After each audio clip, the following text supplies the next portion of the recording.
Adelante, diputado.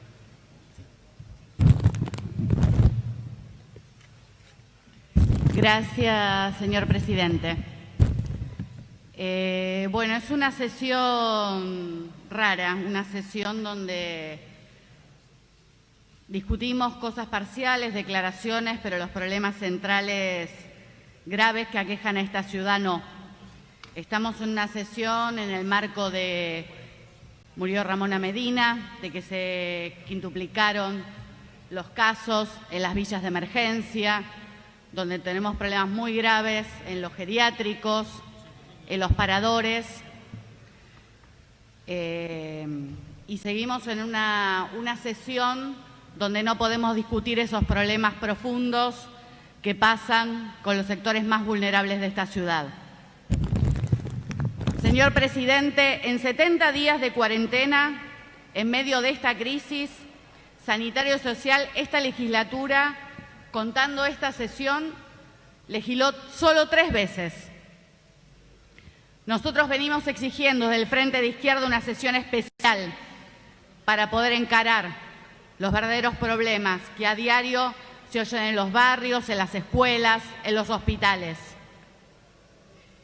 Y en esto hay que recordar que en las únicas 2 sesiones en medio de esta crisis combinadas dieron como resultado un financiamiento del gobierno endeudando a toda la población, un financiamiento de 150 millones de dólares que hasta el día de hoy no se sabe porque fue un cheque en blanco a dónde va a ir. Lo único que sí se sabe es que eso lo va a pagar los trabajadores y el pueblo. La otra sesión, donde se le votaron superpoderes a Larreta para manejar a discrecionalidad el presupuesto, donde sigue sin haber ningún tipo de control. Nosotros habíamos propuesto una salida que era completamente opuesta, que era un impuesto a las grandes fortunas. Como contaba mi compañera Miriam Breckman en las sesiones anteriores, con un mínimo impuesto extraordinario a los bancos de un 5%, implicaría 15.000 millones anuales. Miren si esto no sería una cifra para poder destinar a la salud, a la alimentación, a la situación de las villas. Pero eso es algo que no se discute. En el Congreso está parado también esa discusión. Y acá se opta en la ciudad por el endeudamiento y encima comandado por Larreta. Comentaba con mis compañeros de banca, con Miriam, con Gabriel. Nosotros llamamos a sesión extraordinaria para discutir estos problemas 2 días antes de que muriera Ramona, porque la situación en las villas se veía que era terrible, seguían sin agua. Después de presentar formalmente ese pedido, falleció Ramona. Y acá me quiero detener. Y miren qué paradoja. Hoy hacemos la sesión, esta sesión, en el Día de Acción por la Salud de las Mujeres.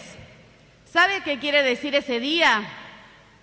Quiere decir el derecho a las mujeres a gozar de salud integral a lo largo de todo su ciclo vital. La salud integral la define, por su parte, no es un hecho meramente biológico, sino que responde más bien a factores psicosociales y depende del lugar que las mujeres ocupan en la sociedad. Esto no ocurre para millones de mujeres, en especial para las más pobres y las más jóvenes. Miren si esto no es lo gráfico de lo que le pasó a Ramona. Ramona fue y será la cara visible de miles de mujeres que en los barrios populares vinieron denunciando estos años la falta de urbanización, las que le pusieron el pecho a entregar la comida a los que no podían, las que pelean cotidianamente contra la violencia de género. Ramona Medina presente presente hoy más que nunca. Pero murió Ramona. ¿Y qué cambió? En esta legislatura ni siquiera se quiso llamar a una sesión especial. Ninguno de los bloques mayoritarios, ni siquiera una cosa elemental de llamar a una sesión especial para discutir cómo cambiar el curso de lo que está pasando. Porque total, todo se resuelve desde otro lado. Se resuelve en conferencias de prensa nacionales donde allí nos dirigen. Pero lo más importante, murió Ramona. ¿Por qué? En una ciudad con sindicatos tan importantes, con tanto peso, que son parte de la oposición, ¿por qué no pudimos hacer una medida? En el marco de la cuarentena, por supuesto, con todas las medidas necesarias de distanciamiento social. Una medida, un paro, movilización, es la única manera de cambiar la situación. Esto es algo, si nosotros queremos cambiar el rumbo de lo que realmente está pasando y que no haya más Ramonas, es algo que está planteado. No alcanza solo con declaraciones, no alcanza solo con que todos nos manifestemos en Twitter y lo repudiemos. Hay que tomar medidas efectivas para cambiar la situación que están pasando hoy los trabajadores y los sectores populares en la ciudad. Porque, como decimos, lo de Ramona no fue una tragedia, fue un crimen social. Nosotros lo llamamos crimen social, que es cuando un crimen se produce por las políticas de los gobiernos, no por una tragedia, por una política decidida que por acción o por omisión toman los gobiernos. Y miren cómo sigue la situación para que no lo estemos discutiendo acá. Ayer, sin ir más lejos, los vecinos de la Villa 21-24 realizaron un corte porque no tenían agua. No lo vamos a discutir acá tampoco. Lo mismo que denunciaba Ramona, lo que denunciaron también los vecinos de la 1114, mientras se siguen tirando la pelota entre Larreta y Ayza.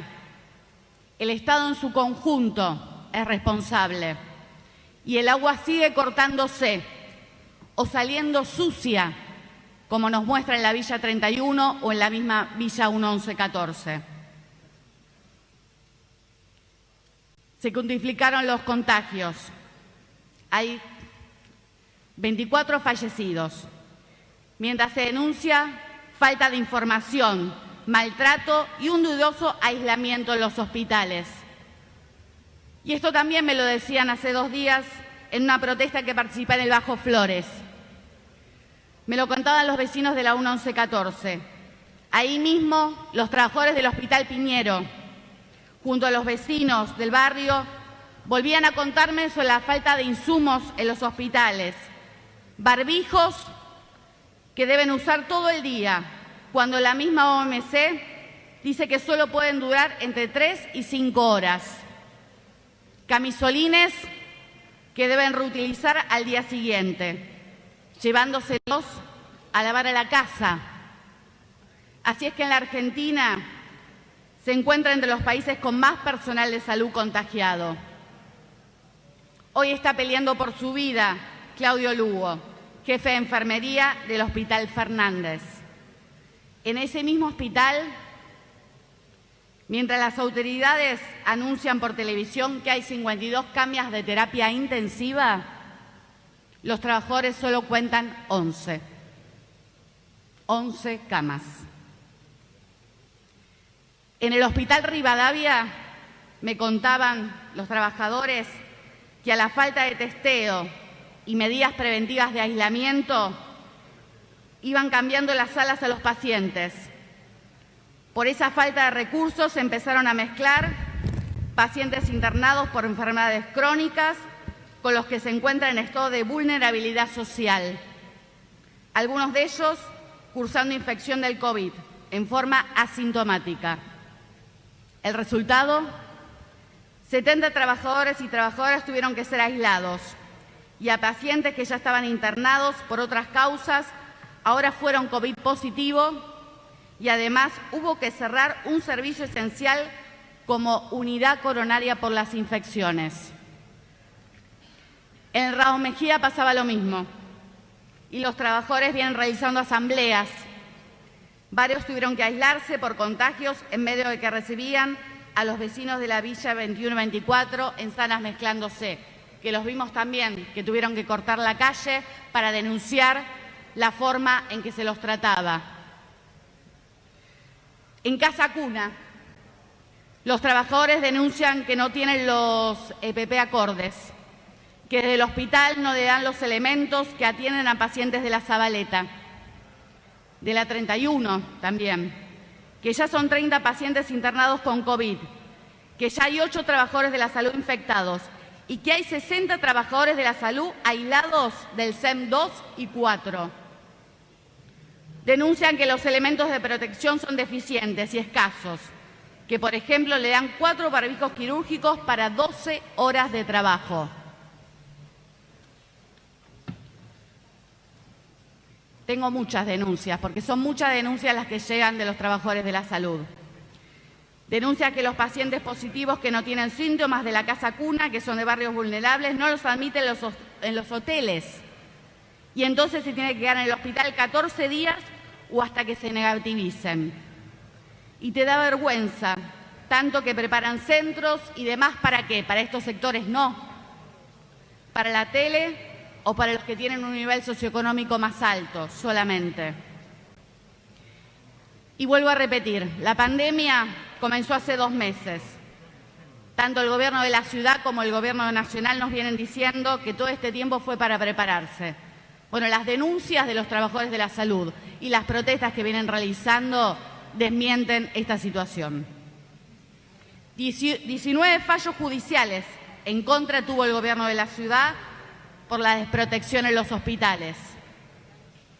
Uno de ellos es el amparo del CELS, que exigía condiciones dignas de salud para los pacientes de los neuropsiquiátricos. Hicieron salas en el Alvear, por ejemplo. Se destinó un box de guardia a esta SUTA, cuando van adolescentes de 16 años. Un lugar que no es adecuado y digno, como hace hincapié el recurso de amparo. Las habitaciones son oscuras, no tienen espacio para recrearse, les suspendieron todas las visitas y no se les brinda actividades ni talleres ni nada. ¿Les parece poco en un neuropsiquiátrico con adolescentes que esta sea la forma de solucionarlo?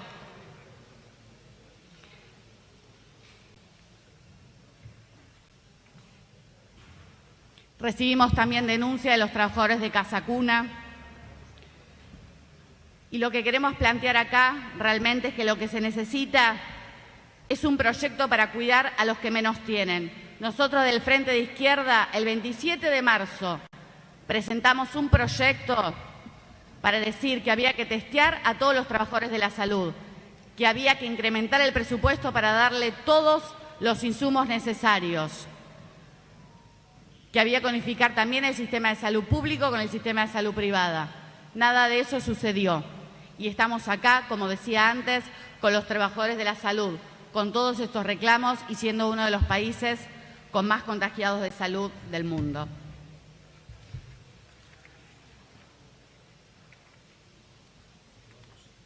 Miren si no era necesaria una sesión especial para discutir todo esto. Lo que sí llegó en la ciudad de Buenos Aires es el ejército. Y esto también queremos discutirlo. Ustedes saben perfectamente cuál es la posición que nosotros tuvimos cuando le planteó Miriam Bregman, también en la provincia de Buenos Aires, en un país con poderosos sindicatos, organizaciones de mujeres, que son las que pueden brindar una verdadera solidaridad, que sea el ejército el que tenga que estar en los barrios populares. ¿O me van a decir que tiene que ver solo con una tarea solidaria y no tiene que ver con una política de amedrentamiento, de intimidación a todos aquellos que se levanten por el hambre, que quieran protestar por las condiciones?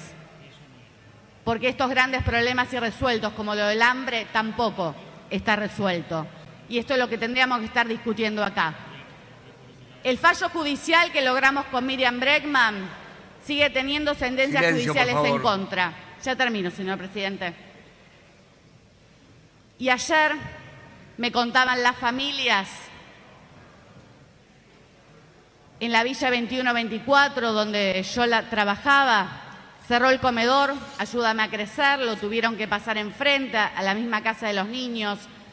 Y le digo, ¿cómo son las viandas? No alcanzan. Vienen 400 personas y solo dan 330 viandas. Nosotros le tenemos que decir en la cara a la gente que no puede comer. Entonces, estar haciendo esta sesión sin poder discutir estos problemas profundos, que por supuesto no lo va a solucionar una sesión, sino que tiene que ver con las acciones de lucha que llevemos adelante, nos parece que no tiene ningún tipo de sentido. Nosotros creemos que hay que discutir realmente de fondo cómo esta crisis social, sanitaria, no la está pagando el pueblo con muertos, con trabajadores despedidos, pasando hambre, sino que realmente los que la tienen que pagar son los grandes empresarios, son los bancos, y que para eso hay que dar vuelta a la tortilla, pero se necesitan medidas efectivas de lucha y ponerse a la cabeza, porque no podemos permitir que este curso siga y que el gobierno de Larreta siga actuando como si nada, porque no queremos más Ramonas, no queremos más crímenes sociales. Y una vez más, Ramona Medina fue un crimen social, no fue una tragedia, presente, hoy más que nunca. Gracias, diputada.